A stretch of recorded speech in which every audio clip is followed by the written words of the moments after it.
You're watching The Penny Hardaway Show, presented by Cook's Pest Control. Memphis Tigers over Clemson Tigers as U of M takes care of Clemson for the second year in a row. We'll take a look back at that game, sit down for a very special interview with Nolan Smith, and look ahead to another tough week against Virginia and Mississippi State. It's The Penny Hardaway Show. Let's go.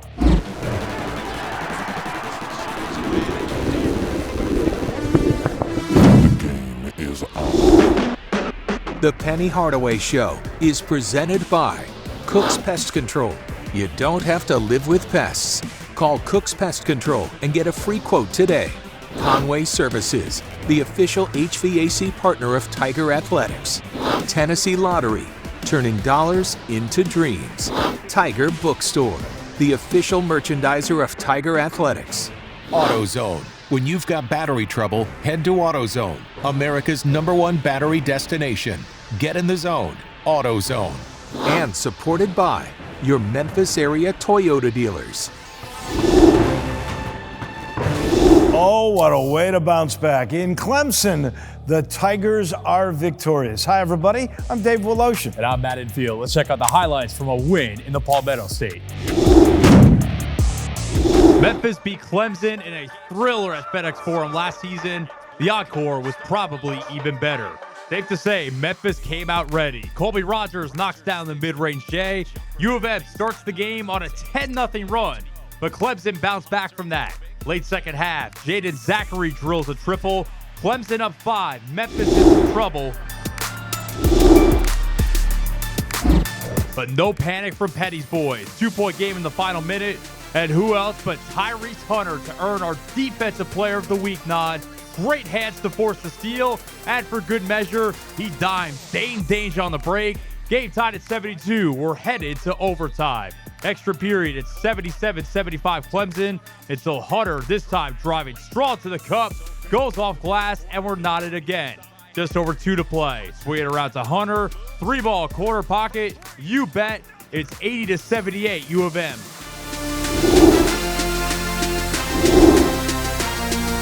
And if you couldn't tell, Hunter is also our outstanding performer of the week. Final minute, Memphis down 1. Off an offensive rebound, Hunter from deep again, book it. 23 points for him on 7 of 11 shooting from deep.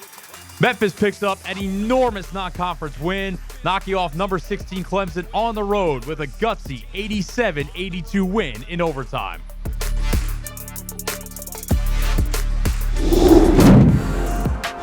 Coach, we know you made changes with your staff as the year began, but you also did some shifting and some additions with your support staff. Let's start with a guy like Jordan Verhulst, sharp guy, who you moved from one place to another.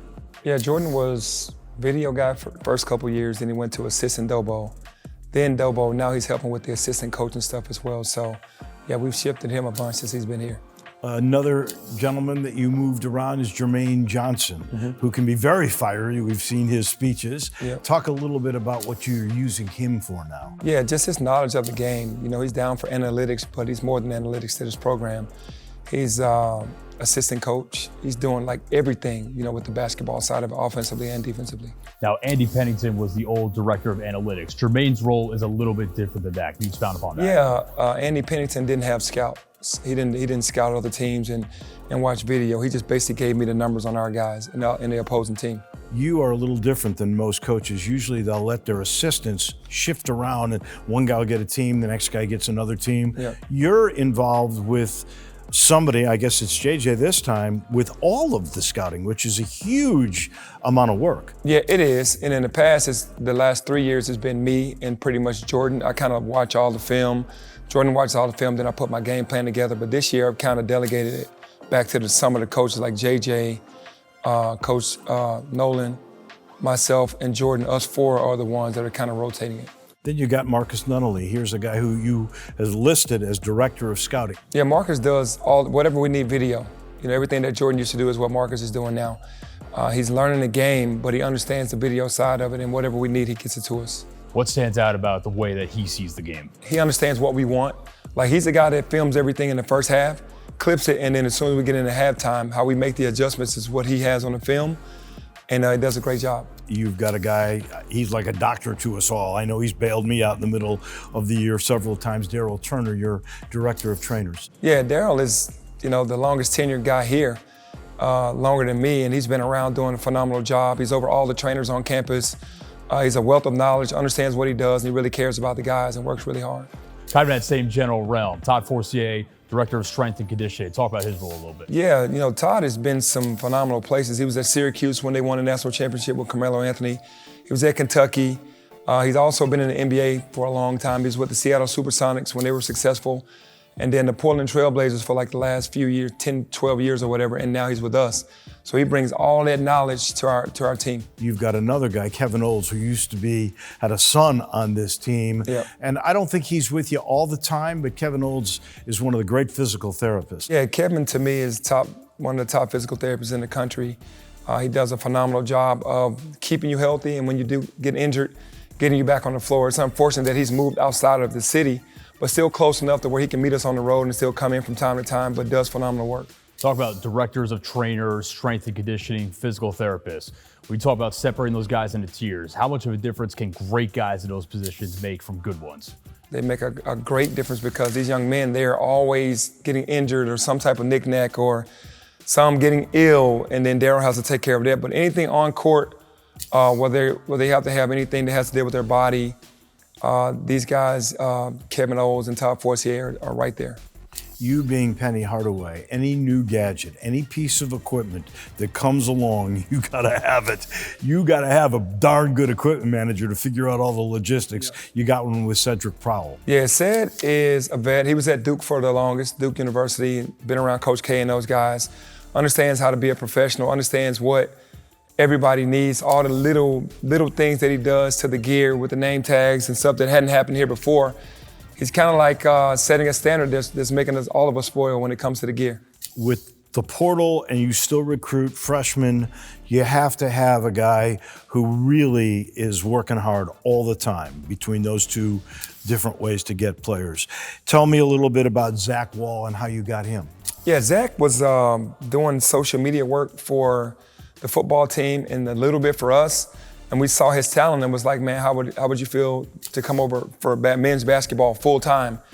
And he accepted it, and man, he's taken our social media to another level. He's done a phenomenal job. And finally, Coach, got to ask you about a big loss to our family here at the U of M, Marlin, who passed away suddenly in Maui. I know you had a very tight relationship with him. Yeah, Marlin and I were really close. He actually took us to the airport in San Francisco to fly to Hawaii, and then he flew out later with the team. And talking to him over in Hawaii, really didn't see any signs of anything. And the night that we beat Michigan State was the night that he actually fell ill and had to be rushed to the hospital. And that was the last time any of us either, seen him in person or talked to him, because the hospital was like 45 minutes away from our hotel. And it just lets you know how you have to really cherish every moment here on earth. And he was a beautiful person. A lot of people loved him, and he was tight with a lot of the student athletes. And it was really tough hearing the news every day of his conditioning worsening and getting worse. And it was just tough. It was tough to hear that. A lot of people with a lot of great things to say about him. What will you remember the most about him? I remember that he loved his university. He wasn't from here. He's been here since I've been here, but he loved everything about the university. He wanted to see every sport succeed, and he'll be sorely missed.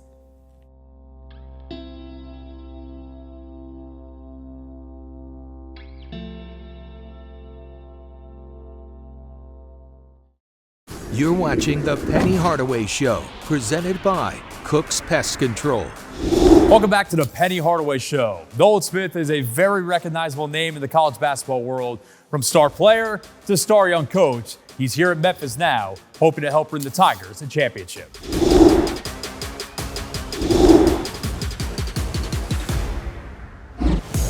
Smith played his high school ball at Oak Hill Academy in Virginia, one of the best prep programs in the country. He was a McDonald's All-American his senior year, then committed to Duke. But the results as a Blue Devil didn't come immediately. It's always about highs and lows, right? You're gonna have your highs, you're gonna have your lows as a player. For me, my freshman year, sophomore year, it was ups and downs. I went in as a McDonald's All-American, and I was playing a little bit, but I wasn't playing as much as I wanted to, but I had to stay and fight it out. The wait was worth it. Smith exploded his junior season and was a key piece of Duke's 2010 national championship winning team. How do you describe the feeling of winning a national championship? It's amazing.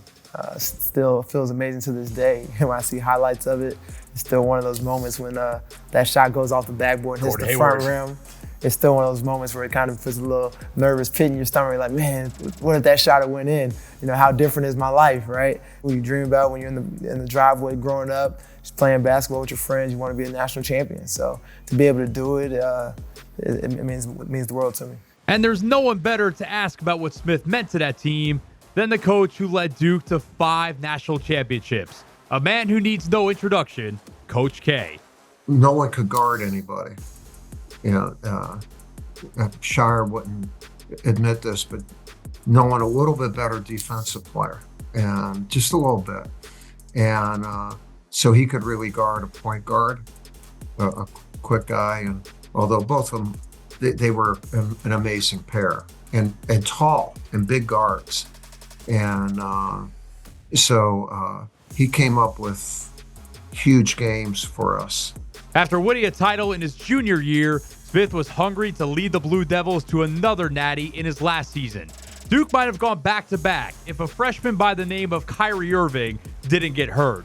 It was still a milestone season for Smith, though, winning ACC Player of the Year. Man, it was really cool. It was really cool. You put in a lot of work individually, you put in a lot of time and dedicate yourself to your craft. Obviously, when you get those individual awards, is absolutely huge. But at the end of the day, this is a team sport, so you can't do anything like that without your teammates.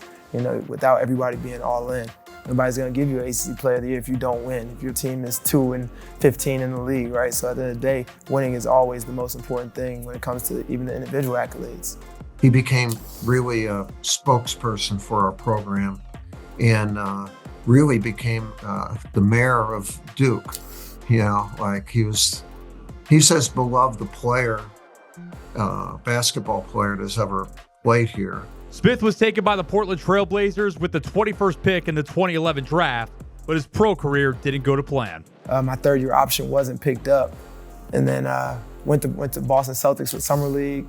I tore my calf, and then from there, I ended up going overseas, had a real good year overseas, came back, played Summer League again, and then went back overseas, ultimately made the choice to go back over there.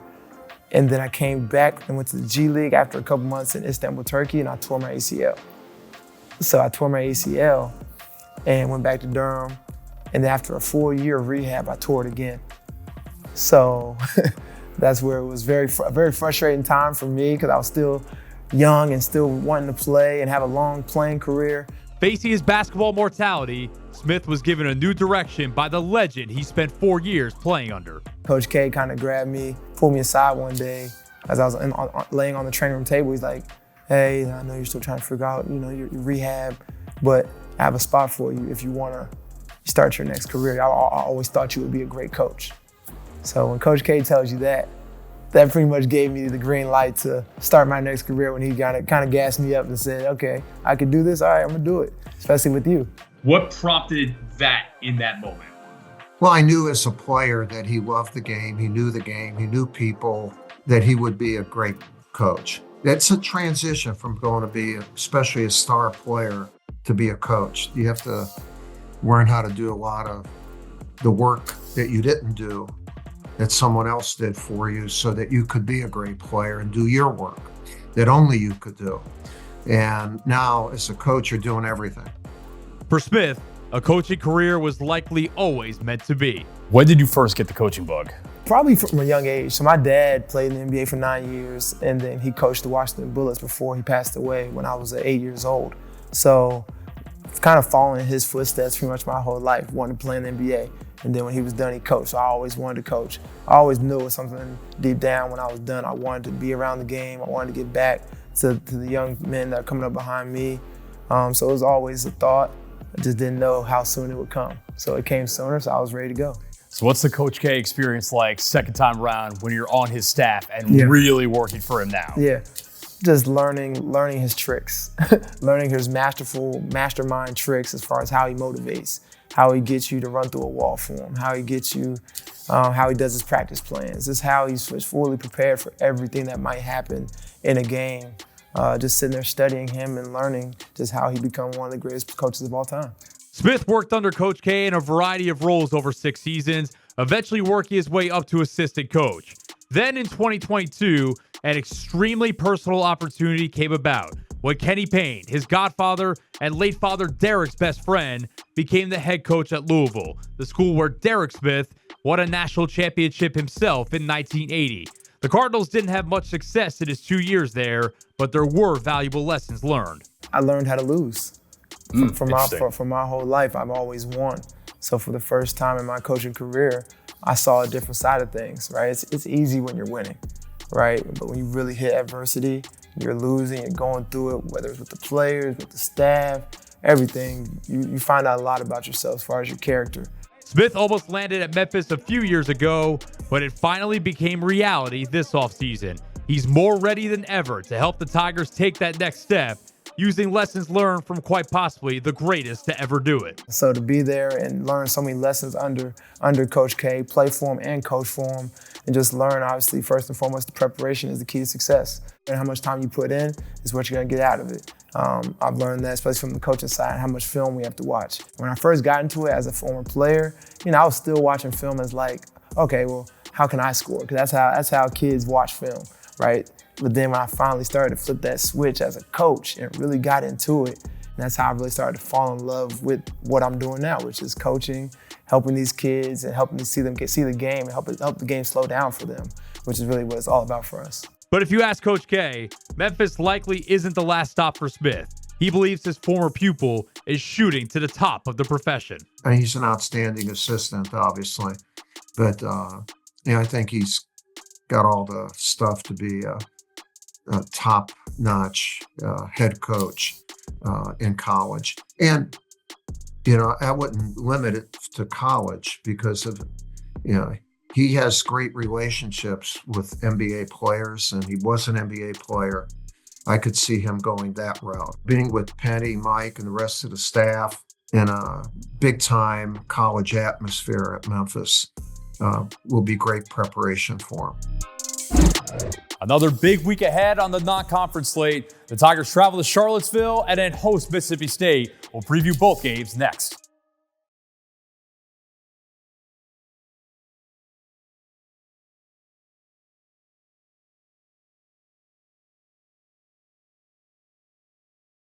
You're watching The Penny Hardaway Show, presented by Cook's Pest Control.